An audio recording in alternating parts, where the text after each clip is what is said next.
Hello everybody, Napkin99 here. Before we start today's tutorial, I just want to mention that if you have any questions about how legendaries spawn in the world, check out my previous video, How Do Legendaries Spawn? And without further ado, let's get into the video. Generation 1 only has 5 legendaries, which is the least out of them all. The first 3 legendaries of Generation 1 all spawn in a similar yet unusual manner. For Articuno, Zapdos, and Moltres, you will need to get your hands on an orb, one for each bird, which you can get through a variety of methods. They are a 2-tier loot drop, so you could get them from Pokeloot.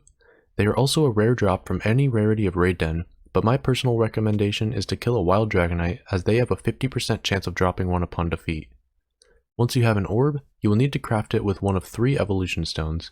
Use the Ice Stone for Articuno, the Thunder Stone for Zapdos, or the Fire Stone for Moltres. Once you've done this, the orb will become an orb of frozen, static, or fiery souls, respectively.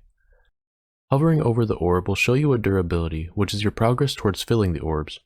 To fill each orb, you will need to defeat 375 Pokemon. Unfortunately, you can only fill one orb at a time, and it will fill whichever non-full orb comes first in your inventory. Once you have your full orb, you'll need to take it to its respective shrine. The frozen shrine for Articuno can be found in Ice Plains Spikes, Ice Mountains, and Cold Taiga M biomes. The static shrine for Zapdos can be found in Savannah Plateau, Savannah M, and Savannah Plateau M biomes, and the fiery shrine for Moltres can be found in Mesa Plateau F, Mesa Plateau M, and Mesa Plateau FM biomes. Once you have found your shrine, right-click the shrine block with the correct orb and the legendary will appear. You'll probably want to have your catcher Pokemon in the first slot of your party, as combat initiates immediately. Also note that these shrines are a one-time use, so you'll have to charge up another orb and find another shrine if you want to get a second one of the birds. The 3 birds also have Galarian regional forms that can be obtained through quests. You can get the quests by waiting for a villager to have one, which will eventually at dawn happen if you wait long enough. Quests for legendaries will put a red exclamation point above a villager's head, and they can be quite rare. The legendary birds and their Galarian forms can also be found in raid dens. Look in frozen biomes for Articuno, savannas for Zapdos, and mesas for Moltres.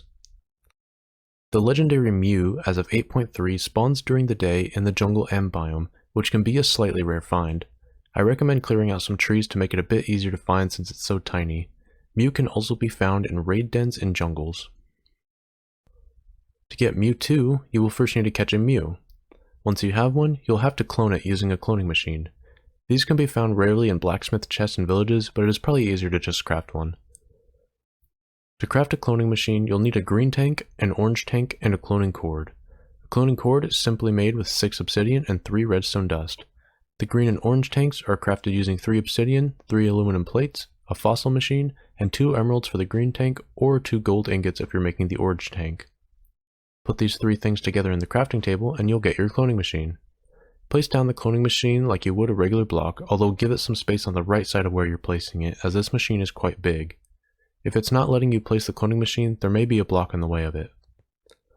Once you have your cloning machine, place Mew into it by right-clicking the green tank while a Mew is in your party.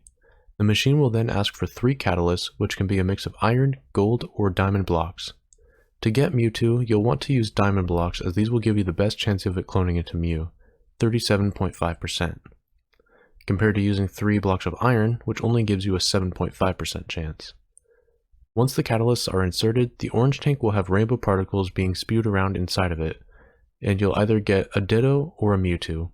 If it is Mewtwo, the orange tank will break and the machine will be rendered unusable, and if you're standing close enough, Mewtwo will try to engage in battle with you immediately. Mewtwo can also be found in raid dens in the end. Mewtwo is also one of the few legendaries that can be Mega Evolved, and not only that, it has 2 Mega Evolution forms, Mega Mewtwo X and Mega Mewtwo Y. To get these Mega Stones, you'll have to defeat the respective Mega Mewtwo boss for each stone, which can spawn in flowery biomes like the Flower Forest or Sunflower Plains at any time. And that's it for Generation 1 legendaries. I hope this video helped you out, and I wish you luck catching them. If you enjoyed this video and want to see more, feel free to like, subscribe, and check out some of the other videos on my channel. Thank you all for watching, I hope you enjoyed, and I'll see you in the next one.